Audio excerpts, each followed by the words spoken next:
friends, welcome back to the kitchen. Today we're going to be pressure canning tomatoes. Let's get started.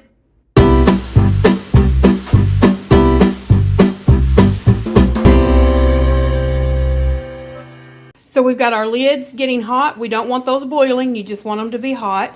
And then we got in here our boiling water to blanch our tomatoes to get those skins off. So let's get started on that. Alright, so the first thing we're going to do is we're going to drop some tomatoes into this boiling water, and we are blanching our tomatoes. So we're going to leave these in here for about 30 to 60 seconds or until the skin starts to crack on them. Okay, so our tomatoes are cracking. The skins are splitting. Can you see that split right there? So it's time to... Alright, so once you put these in the water and they kind of cool down a little bit, they're really easy to handle. They're peeling really easy. You want to decore it first, cut the bottom off, and then just grab it and grab that peel and it comes right off. Makes them real pretty. And then I'm just cutting mine up on my cutting board because I don't want to cut my fingers.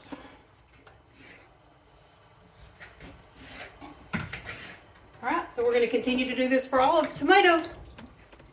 Going to do in each jar, we're going to put a half a teaspoon of salt and 1 tablespoon of lemon juice. And you don't want to use, you want to use the in the bottle, okay? So we're going to do that for all of our jars. Right, we've got all of our tomatoes cut up in chunks, and so now what we are going to do is we are going to pack our jars. You want a 1-inch headspace.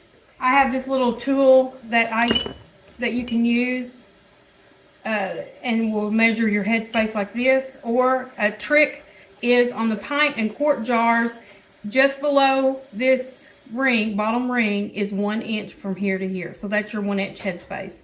So we're going to pack these out.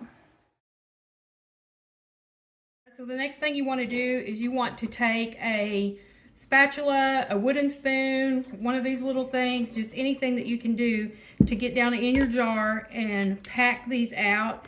And also what you're doing is you're squeezing the bubbles out as well. So you want to make sure that your jars are dry and clean before you put your lids on. This will ensure that your lids make a good seal. Some people have those little handy dandy magnets, and I don't have one of those, so this is the way I was taught when I was a little girl, and we'll just put it on there just like that. But if you have a magnet, it's much easier.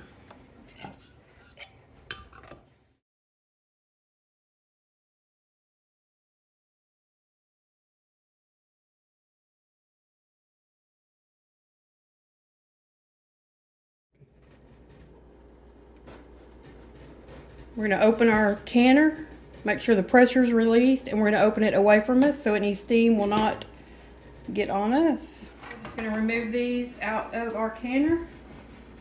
And you want to leave 1 inch or 2 between each jar, wherever you're taking them out at, and that will allow them to cool quicker and better.